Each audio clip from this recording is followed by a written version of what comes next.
Hello, I'm NoirNerd, and this is pretty much just an update vlog on two of the main projects I've been working on in the last, for the last few months really, for one of them especially, in the last month for the JSK13 competition. So really I'm just going to wrap up, do a sort of post-mortem. I'll focus on this Superposition Vr first because it's easier to wrap that one up really, and I'll talk just like give like a post-mortem on the whole experience of developing Superposition Vr.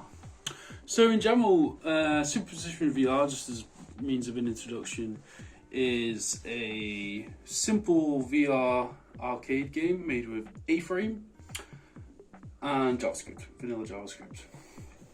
So in the game, you may have seen previous vlogs, you have you can either use them, it depends, you can use the mouse, or you can use, if you're in VR, you can actually gaze around and look in an environment which is covered, the whole environment in the landscape is 360 degrees of rotation, of course, and there's these atoms everywhere which are generated, the positions are generated randomly in the code when the JavaScript is initialized. So there's always going to be different positioning and a different animation loop running. So basically how I did it was I do a for loop, generate the number of atoms required, good and bad, because there's a good and bad element to both of them. Some of them basically deplete your score if you look at them, and some of them will add to your score. So the reason I went for this game mechanic is it's simple. It took me a long time to actually get to the game mechanic that I wanted. At first, I've talked about this in previous vlogs, so I won't cover it too much, but I went over different iterations in my head of what I was going to be. At one point, I was even thinking of doing an interactive fiction game, which would have been very ambitious, but also I didn't quite know how to deal with that in VR, basically. So I scrapped that idea. But yeah, the basic thing is you have to observe. So I mean, superposition is influenced by the science from physics, quantum mechanics, I believe, where as soon as if you observe an atom, I think it is. I'm no physicist, but if it's just like my rudimentary, like basic level understanding of it. But if you observe, it's like superpositions. It's like as soon as you observe something, it becomes unobservable or something like that. I've completely fluffed that explanation. But basically, I went with this idea of like an atomic environment, and I guess you're on a micro level somewhere. I mean, there's no story to the game really. It's just more the mechanic that takes the environment and everything else, and you just basically have to observe these atoms. So it's quite simple. You have to observe 100 within 150 seconds. If you look at the red ones, goodbye, your score goes down. If you look at the light blue ones, they turn green and you get a point. Pretty simple. So that was that. So in terms of the technical implementation, not too tough, if I'm honest. So I took some inspiration from projects I did before when I actually got to the point of coming to the idea of what the game mechanic would be, which evolved obviously quite organically as well while I was making it. But I had some experience of doing this whole thing of generating randomly positioned meshes and primitives to the canvas and appending them with A-frame and JavaScript. So that was useful. I could refer to that and just take some bits from that and sort of rework it a bit, rework the ideas a bit and change it. The game is very simple, like I said. It's submitted to JSK13K Games. I'll post a link below if you want to play it. It's on the website now, on the WebXR category, which I've entered into. Yeah, I'm pretty pleased about it actually. So yeah, I should talk a bit more about the technical side of things. So there's a few different functions in the, and also using A-frame's entity component system, of course, to generate and control a lot of the functionality, I guess. So obviously there's a start game. There's a function which is called when the game starts. So I have some few initialized variables at the top for like time, for the maximum score.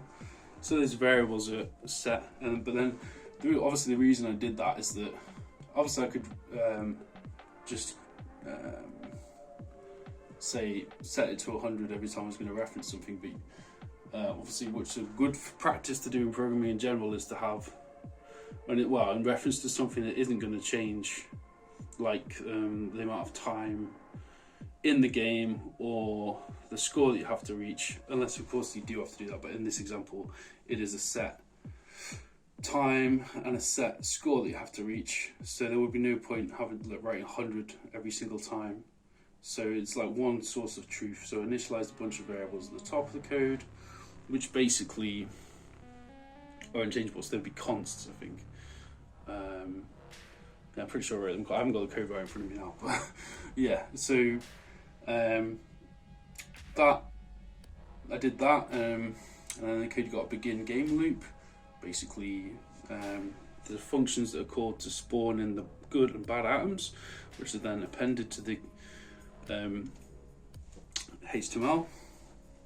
So basically what happens is I have random x, so I have a function for generating random numbers, minimum and a max, and this, so whenever I need to call, so I've got a function specifically for that, which is good because obviously you don't have to write it out every single time. So I have a function that does that. It's like, I can't remember exactly what I called it, but something like generate random number or something. Camel casing, that's the, oh yeah, I don't know, it's probably too much detail, but for the variables and everything else I'm using camel casing. That's just how my style of writing variables basically. It's the way I've been taught and it's the way I'm used to. Anyway, so yeah, so there's this, the begin game I think calls the generate good and bad shapes, or spheres they are actually, so they generate spheres. I went through a few iterations of that, like sometimes cubes, sometimes spheres, but it calls that. We have a for loop which takes the variable I defined earlier for the amount of spheres, so it takes that, and then for the positioning it generates, so X, Y and Z axis, it generates a random position each time for each sphere that's generated between minus 500 and 500. So if the player's here, it sort of like generates it way spread across, which took tinkering, but got there in the end, a lot of tinkering.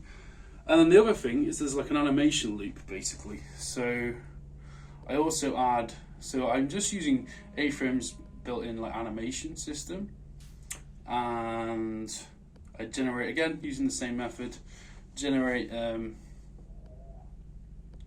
some random positions between, I think through the two, actually the same variable range of minus 500 to 500, and then I apply that to the shapes generated, and that happens 200 and something times, and it happens pretty fast. It doesn't take very long. It takes maybe a second for it all to just be rendered out onto the screen, and then those atoms will loop around in a circle until obviously if the timer runs out, there's a restart function. All it does is window location reload, which is pretty simple, granted, but I don't know, it's like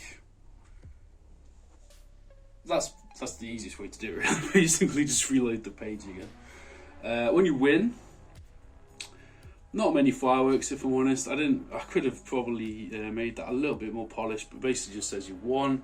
It pauses the game, waits 5 seconds, and then restarts again. So you get a little bit of a visual feedback, but that's something I really have to think about, because this is really, though I have done A-frame games before, this is the first one I've done with VR in mind. So it's a little bit of a different world to get used to.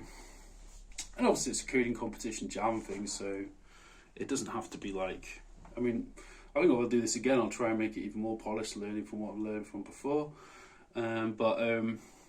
Yeah, more or less, I guess just to wrap up the sort of post-mortem on the JSK13 thing, I'm pretty happy with it. It's simple, it's functional, it works. One thing I did notice isn't really an error, it's more of a browser specific thing, and probably for a few browsers actually, certainly for Chrome, is that if you, because this is a common thing now actually, if you don't interact with the canvas first, then it does bring up error messages about the sound, which is just a thing we have to deal with now as game developers, unfortunately, in Chrome definitely. So basically what that is that you're supposed to interact somehow with the page you're on before any sound can play, which in theory, I'm not going to go on a rant here, but in theory that's fine. But for a lot of game things now, you have to think of a lot of clever fixes or workarounds for this, because it, like, you know, whether it be a gesture basically to get. I mean, initially what I did do was actually, and I could have. This is probably one way I could have improved it. Would have been to have a button that you look at to say start, and then it removes that element and then adds all the other elements. That's one way I could have got around it, but to be honest, it was getting up to the 13th. I didn't want to mess up what I already got working, so I didn't do that. But that would have been one way around that, because then the user would have had to have engaged. Also gives them a chance, more of a chance, because at the minute you have to manually switch to VR, which is not so bad, but it's also, and I like in terms of the testing, I have, one second, this is a very cheap bargain basement headset. I did have an Oculus Rift at one time, but it's at my parents' house. Dev kit from a long time ago, an old one now probably.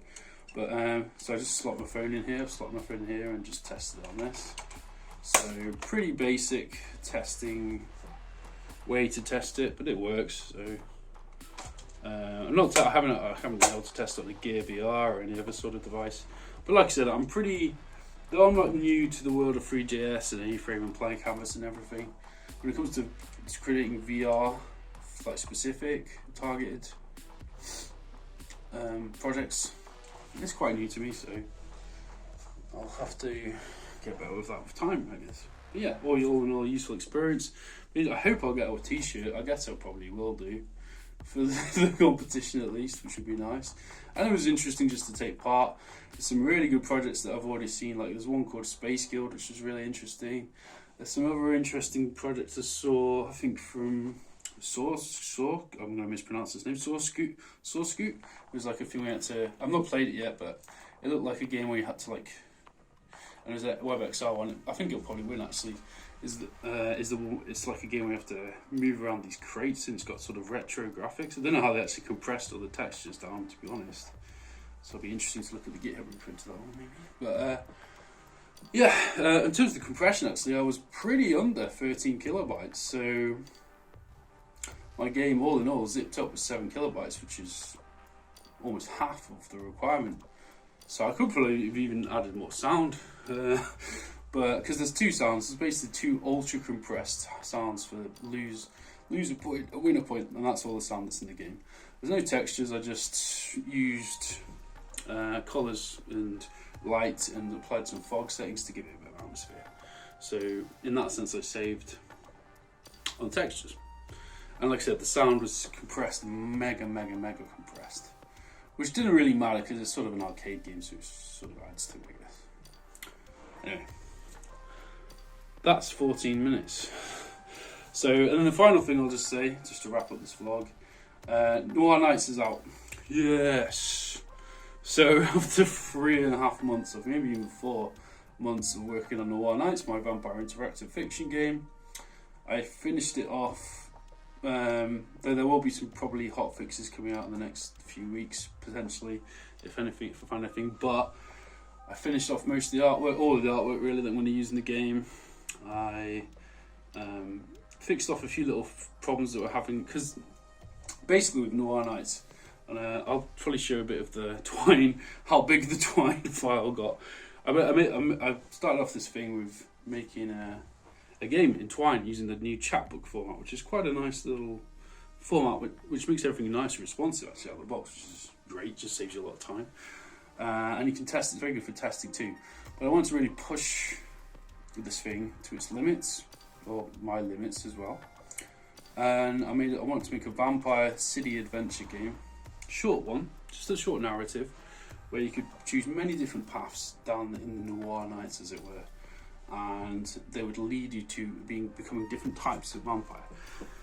So one of the main multiple ways that it ends is that you become a different vampire, and you can also view your statistics at the end. So there's different personality traits you'll have at the end of the game based on your decisions. There is a morality system, which is basic, like obviously if you kill people, that's evil, but there's certain things you can do which are good. So you'll get plus points for doing good, and obviously negative, well, plus points to good, plus points to evil, and then whatever is more at the end is what you are. So you could, so there's lots of combinations you can get even. You can, and I did try and, I put in a lot of references to the art world, so you'll probably notice that if you play the game, it's sort of, in some ways, just satirical. Because this is a writing exercise for me as much as a programming, and if you want us to know, Noir Nights wasn't much programming, it's twine, so it's basically nodes, it's this GUI, and you write passages, and the syntax is quite easy to link passages together. You do have to create like sort of variables and trigger them, but it's very easy, it's not really programming, to be honest. You can create like if else branching statements, and yeah, I mean, once you get the hang of it, it's quite a joy, because you can really quickly prototype stuff. And it's like writing. It is writing, really. It's writing a story, which I love to do, and creating a game out of it. So yeah, so you can play that. It's on itch.io now. It's free. I'm never going to charge for it.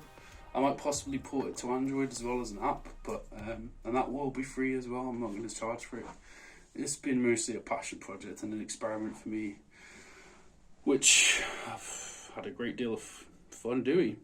In fact, what became a little bit hard towards the end was doing all the artwork, because I love art. I mean, I'm an artist myself, but I tend to be very chaotic with my artistic output, so having to work to like very specific designs I find that I had to discipline myself a bit with that, actually, but it works, I think, and I'm not 100% happy with all the artwork. I might even improve some in the future, but most of it has got my style. It's sort of expressionist, it's sort of a bit rough and edgy, I suppose. And I won't ramble on too long, I've only gone for 20 minutes, so yeah, Noir Nights, check it out. There's a trailer, a link to it, and you can play on itch.io, so give me feedback. I've already had someone very kindly say that they were looking forward to it and they like the art style, so it's always nice to get feedback. Well, okay, that's probably enough, so have a Noir Nerd, like and subscribe. I will be doing the solar system play canvas tutorial at some point soon. I've just been very busy with other stuff. Well, a bit of personal news actually, so I was looking for another job and got one, which is good. So, and it's also doing the WebXR sort of dev work I do, so I'm very happy with that. I'm looking forward to that, I'm excited. So, without further ado, that will do, I think. So, have a good one. I've been Noir Nerd, and yeah.